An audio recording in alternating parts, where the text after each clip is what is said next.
Hello अस्सलाम वालेकुम, कैसे हैं आप सब लोग।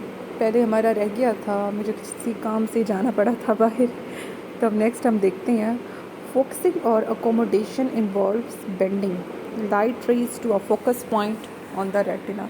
जो फोकसिंग या अकोमोडेशन है ना, उसमें मतलब कि लाइट रेज का बेंड होना, झुकना शामिल है फोकल पॉइंट की तरफ रेटिना पे। जो लाइट वेव्स हैं वो मूव करती हैं हवा से कॉर्निया के अक्रॉस, ठीक है। वो रिफ्रैक्ट होंगी।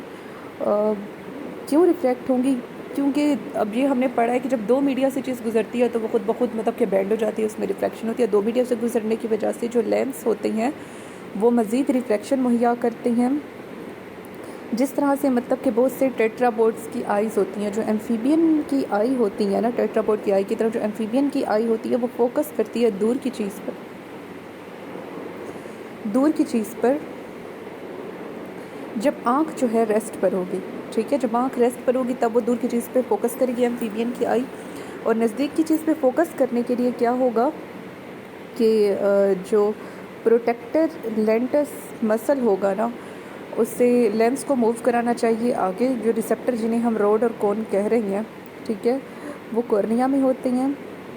रिसेप्टर यानी कि रोड और कोन कॉर्निया में होंगे, क्योंकि जो कोन्स होती हैं वो एसोसिएटेड होती हैं कलर विजन के साथ दूसरे वर्टेब्रेट में, ठीक है। कोन्स किसके साथ एसोसिएटेड होंगे? कलर विजन के साथ। कुछ दूसरे वर्टेब्रेट में उनकी जो ऑकरेंस है ना, वो सुजेस्ट करती है कि जो एम्फीबियंस हैं वो डिस्टिंग्विश कर सकती हैं लाइट की वेवलेंथ को, ठीक है। चूँकि जो हमारे पास कोन्स हैं वो कलर विजन से रिलेटेड हैं, रंगों को देखने से रिलेटेड है, ठीक है। तो इसलिए उनका मौजूद होना इस बात को ज़ाहिर करेगा कि जो एम्फीबियन है वो लाइट की मुख्तलिफ वेवलेंथ के दरमियान फ़र्क कर सकते हैं। अब वो हद जिस हद तक मतलब कि कलर विजन डेवलप होती है, उस हद का तो मतलब कि पता ही नहीं है कि किस हद तक रंगों को देखा जा सकता है। जो न्यूरोनल इंटरकनेक्शन होते हैं रेटिना में, ठीक है, न्यूरॉन के इंटरकनेक्शन वो पेचीदा होते हैं। और ये जो न्यूरॉन के इंटरकनेक्शन, एक तो ये पेचीदा होंगे और दूसरा ये न्यूरॉन के इंटरकनेक्शन एम्फीबियन को इजाज़त देंगे कि वो फ्लाइंग इंसेक्ट प्रे के दरमियान फ़र्क करे, ठीक है। शेडोज़ जो कि अप्रोच करते हैं किसी प्रीडेटर तक, और बैकग्राउंड मूवमेंट जो होती है,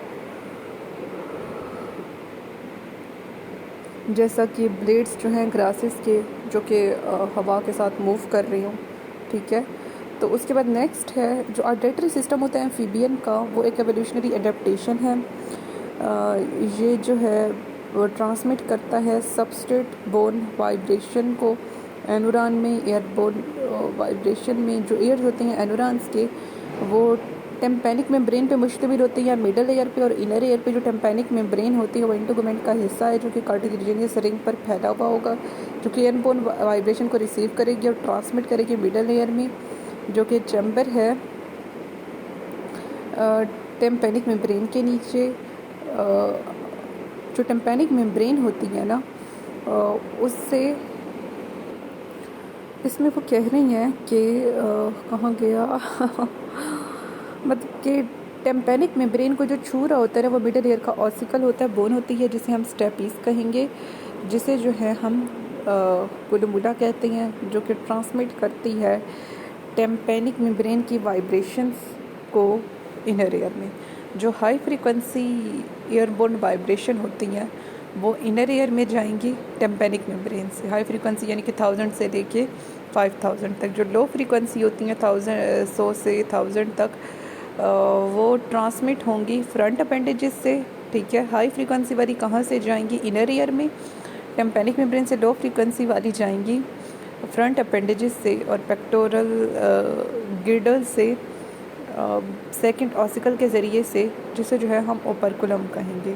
मसल्स जो कि ओपर्कुलम के साथ जुड़े हुए होंगे, और स्टेपीस जो कि लॉक कर सकती है इन ऑसिकल्स को, ठीक है। मसल्स जुड़े हुए होंगे ओपर्कुलम के साथ, और स्टेपीस जो कि लॉक कर सकती है इन ऑसिकल्स को।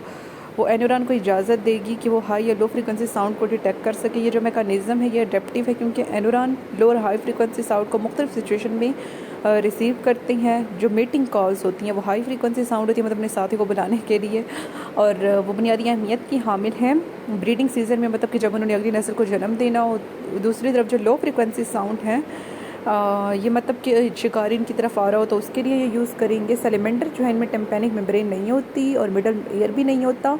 ये नहरों, तालाबों और गारों में रहते हैं, और जो लिटर मतलब बचा कुचा मवाद होता है उसके नीचे रहते हैं, और इनकी मीटिंग कॉल्स भी नहीं होती, और जो सिर्फ ये मतलब कि लो फ्रिक्वेंसी वाइब्रेशन महसूस करते हैं, ठीक है, सबस्ट्रेट के ज़रिए से। और जो स्कल होता है वो इनका स्टेपीज़ के साथ जुड़ा हुआ होगा, इनकी खोपड़ी स्टेपीज़ के साथ जुड़ी हुई होगी, और इनर ईयर के साथ जो सेंस है इक्विलिब्रियम की और बैलेंस की, ठीक है, वो फिशेस के लिए बयान की गई है चैप्टर 18 में। जो इनर ईयर होता है ना एम्फीबियन का, उसकी सेमी सर्कुलर कैनाल होंगी, ठीक है। जो इनर ईयर होगा एम्फीबियन का, मतलब कि अंदरूनी कान, उसकी सेमी सर्कुलर कनाल होंगी, जो कि इसे रोटेशनल मूवमेंट को डिटेक्ट करने में हेल्प करेंगी, और दूसरी सेंसरी पेंचेस को जो कि ग्रेविटी के नतीजे में होती हैं और डिटेक्ट करती हैं लीनियर एक्सेलरेशन को, डिसेलरेशन को। तो नेक्स्ट जो है हम रिप्रोडक्शन, डेवलपमेंट और मेटामॉर्फोसिस देखेंगे एम्फीबियन में। जो एम्फीबियन है ना ये डाइशियस है। डाइशियस मतलब मेल फीमेल अलग अलग इंडिविजुअल्स पर नहीं होगा, एक ही इंडिविजुअल पर होगा, ठीक है। और ओवरीज और टेस्टिस जो है ये डॉर्सल बॉडी के करीब होगी। फर्टिलाइजेशन एक्सटर्नल होगी, और जो डेवलपिंग एग्स हैं उनके ऊपर कोई रेजिस्टेंट कवरिंग नहीं होगी, ठीक है। और जो डेवलपमेंट है वो इनकी मतलब कि गीले हैबिटेट्स पे होगी, ख़ासतौर पे पानी में। कुछ एनोरांस जो हैं उनके ट्रिस्टियल नेस्ट जो होते हैं जिन्हें गीला रखा जाता है किसी फोम में, मतलब वो पड़े होते हैं उसके ज़रिए से, या फिर पानी के करीब होंगे या फिर फ्लडिंग के करीब। कुछ स्पीशी में क्या होता है कि जो लार्वल स्टेजेस होती हैं ना एग की मेम्ब्रेन में, और जो इमेच्योर होती है वो हैच होगी अडल्ट लाइक बॉडी में, ठीक है। और जो मेन हमारे पास जो कुछ एनोरांस हैं उनके कहाँ थे हम, हाँ, और जो इमेच्योर होगा वो हैच होगा अडल्ट लाइक बॉडी में। जो मेन एक्सेप्शन है एक्सटर्नल फर्टिलाइजेशन के एम्फीबियन में वो सैलेमेंडर है, ठीक है, ये एक्सेप्शन है। सिर्फ 10% जो है मतलब कि सारे सैलेमेंडर जो हैं उनका एक्सटर्नल फर्टिलाइजेशन उनका होगा, उन पर से सिर्फ 10%। जो दूसरे हैं वो स्पर्मेटोफोर पैदा करते हैं और फर्टिलाइजेशन इंटरनल होती है, मतलब सिर्फ 10% सैलेमेंडर 100 में से एक्सटर्नल फर्टिलाइजेशन करेंगे, और जो दूसरे होते हैं वो स्पर्मेटोफोर पैदा करेंगे, इंटरनली फर्टिलाइज करेंगे। जो एग्स होती हैं ना वो सॉइल के अंदर जमा होते रहते हैं, यानी मिट्टी में या फिर पानी में या फिर ओविडक्ट में। जो सारे केकिलियन हैं, ठीक है, उनकी इंटरनल फर्टिलाइजेशन होगी, और 75% की इंटरनल फर्टिलाइजेशन होती है। जो एम्फीबियन की डेवलपमेंट है ना, जो कि ज़ूलॉजिस्ट ने स्टडी की है एम्फीबियन की डेवलपमेंट, उसके अंदर लार्वल स्टेजेस आती हैं जिन्हें टेडपोल कहेंगे। जो एम्फीबियन के टेडपोल होते हैं ना वो अडल्ट से मुख्तलिफ होते हैं, मोड ऑफ रिस्पायरेशन के लिहाज से, लोकोमोशन के लिहाज से, डाइट के लिहाज से। जो डिफरेंस है वो कंपटीशन को कम करेगा, ठीक है। ये जो डिफरेंस होगा ये कंपटीशन को कम करेगा अडल्ट और लार्वा के दरमियान, ठीक है।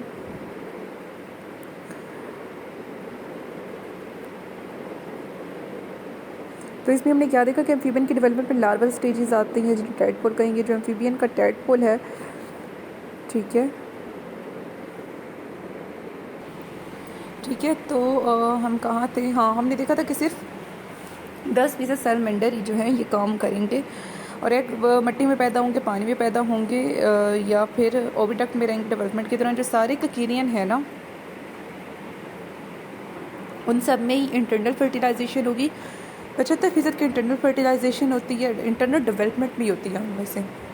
और जो एम्फीबियन की डेवलपमेंट है जो कि बहुत से ज़ूलॉजिस्ट ने स्टडी की है, वो मतलब कि उसके अंदर लार्वा की स्टेजेस आ जाती हैं एम्फीबियन के डेवलपमेंट में, जिसे टेडपोल कहेंगे। जो एम्फीबियन के टेडपोल होते हैं ना वो मतलब कि अडल्ट से मुख्तलिफ होते हैं, ठीक है। अडल्ट वाले से एम्फीबियन के टेडपोल मुख्तलिफ होंगे रिस्पायरेशन के लिहाज से और फॉर्म ऑफ लोकोमोशन के लिहाज से, ठीक है। रिस्पायरेशन, लोकोमोशन और डाइट के हवाले से ये जो डिफरेंसेस हैं ना ये कंपटीशन को कम करेंगी अडल्ट और लार्वा के दरमियान।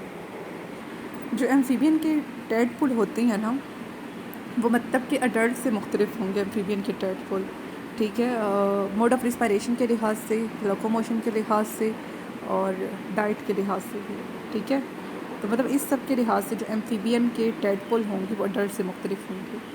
और ये जो डिफरेंसेस हैं ये एक तो मतलब कि कंपटीशन को कम करेंगे अडल्ट और लार्वा के दरमियान। जो इंट्रैक्शन होता है ना इंटरनल, यानी कि जिसके अंदर हार्मोन्स आ जाते हैं, ठीक है, वो कंट्रोल करता है फैक्टर्स को जो कि डिटरमाइन करते हैं रिप्रोडक्टिव एक्टिविटीज़ की टाइमिंग को। जो टेम्परेट रीजन होते हैं, टेम्परेचर जो है जिसमें बहुत अहम होता है, ठीक है, वो मतलब कि फिजियोलॉजिकल चेंजेस लाएंगे जो कि ब्रीडिंग से रिलेटेड होंगे। और जो ब्रीडिंग के पीरियड होते हैं ना वो सीजनल होते हैं, ठीक है, ब्रीडिंग के पीरियड सीजनल होंगे और वो स्प्रिंग में होंगे, समर में होंगे।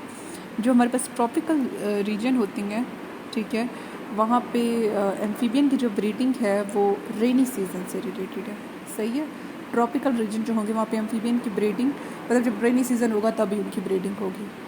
उसके बाद नेक्स्ट है कि जो कोर्टशिप का बिहेवियर है वो भी मतलब कि इंडिविजुअल की हेल्प करता है ब्रीडिंग की साइट्स को पता लगाने में, मतलब जगहें और अपने साथी तलाश करने में उनके रिश्ते तलाश करने में। और इसके अलावा ये इंडिविजुअल्स को तैयार करेगा रिप्रोडक्शन के लिए और इंश्योर करेगा कि जो एक तो मतलब कि उन्हें ये रिप्रोडक्शन के लिए तैयार करेगा और ये इस बात को भी इंश्योर कराएगा कि जो एग्स हैं वो फर्टिलाइज हो गई हैं और वो मतलब कि डिपॉजिट हो गई हैं लोकेशंस में जो कि मतलब कि प्रमोट करेगी उनकी सक्सेसफुल डेवलपमेंट को, ठीक है। मतलब कि एग्स फर्टिलाइज हो गई हैं एक तो, और दूसरा कि और फर्टिलाइज होने के बाद, ठीक है, मतलब कि एग डिपॉजिट हो गए सक्सेसफुल डेवलपमेंट के लिए सही जगहों पे। जो सेलेमेंडर होते हैं ना वो olfactory और विजुअल चीज़ों पर इंहिसार करेंगे कोर्टशिप और अपना साथी तलाश करने में, जबकि जो मेल की वोकलाइजेशन और टेक्टाइल क्यूज़ होती हैं, ठीक है, मतलब कि वो केमिकल से अपने साथी को बुलाता है या फिर वोकलाइजेशन मतलब कि आवाज़ें निकालता है, वो बहुत अहम है। एंडोरांस के लिए बहुत से स्पीशी जो हैं वो एक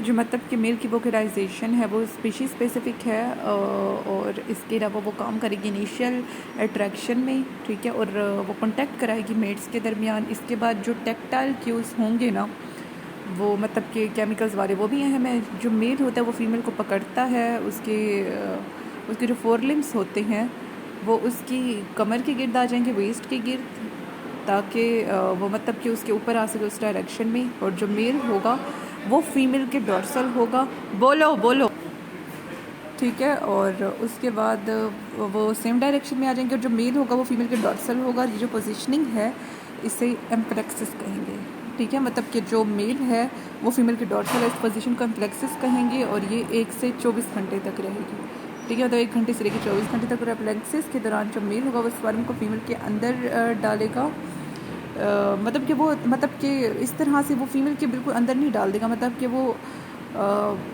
इंटरनल में ऐसा होगा कि उसके अंदर चला जाएगा। एम्प्लेक्सिस के दौरान वैसे क्या होगा कि वो स्पर्म को तब रिलीज़ करेगा जब एग रिलीज़ होगा।